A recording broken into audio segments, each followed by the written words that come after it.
അലി ഇബ്നു അബീ ത്വാലിബ് റളിയല്ലാഹു അൻഹുവിൻ്റെ 15 ആൺമക്കളിൽ 3 പേരെ കഴിഞ്ഞ ക്ലാസ്സിൽ നമ്മൾ പരിചയപ്പെടുത്തി. ഫാത്തിമ ബിവി റളിയല്ലാഹു അൻഹയുടെ മക്കളെ.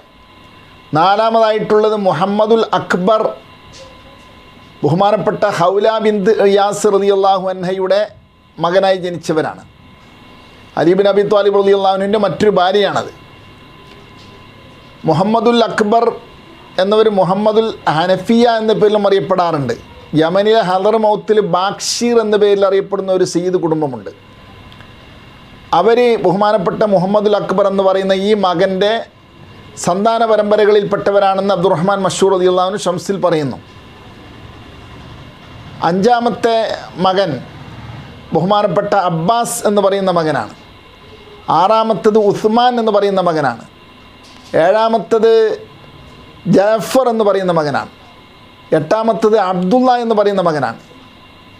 ഇവരൊക്കെ ഉമ്മുൽ ബനീൻ ബിന്ത് ഹുസാം എന്ന പേരിൽ അറിയപ്പെടുന്ന മഹദിയുടെ മക്കളാണ്.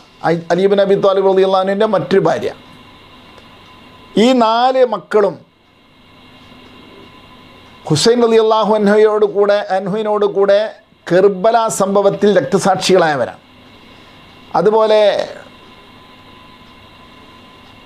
9-മത്തെ മകൻ ബഹുമാനപ്പെട്ട അബ്ദുള്ള എന്ന പേരിൽ തന്നെ അറിയപ്പെടുന്ന മറ്റൊരു മകനാണ്. അവരെ മുഖ്താർ രാജാവ് കൊലപ്പെടുത്തിയെന്ന് ചരിത്രത്തിൽ കാണാം. 10-മത്തെ മകൻ ബഹുമാനപ്പെട്ട അബൂബക്കർ എന്ന പേരിൽ അറിയപ്പെടുന്ന മകനാണ്. ഈ അബൂബക്കർ അബ്ദുള്ള ഇവർ 2 പേരുടെയും ഉമ്മ ലൈല ബീവിയാണ്. അലി ഇബ്നു അബീ ത്വാലിബ് റളിയല്ലാഹു അൻഹുവിൻ്റെ കാലശേഷം ആ ലൈല ബീവിയെ കല്യാണം കഴിച്ചത് അലി ഇബ്നു അബീ ത്വാലിബ് റളിയല്ലാഹു അൻഹുവിൻ്റെ സഹോദരനായ മുഅത്തത്ത് രണഭൂമിയിൽ ഷഹീദായ ജാഫർ റളിയല്ലാഹു അൻഹുവിൻ്റെ മകൻ അബ്ദുല്ലാഹി ഇബ്നു ജാഫർ റളിയല്ലാഹു അൻഹുവാണ്.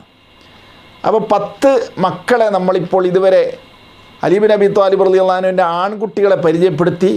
ബാക്കി 5 മക്കളെ ഇൻഷാ അല്ലാഹ് അടുത്ത ക്ലാസ്സിൽ നമുക്ക് പരിചയപ്പെടാം. അള്ളാഹു ഈ മഹാന്മാരുടെ ഹക്ക് കൊണ്ട് നമ്മുടെ ഖൽബ് നന്നാക്കി തരട്ടെ.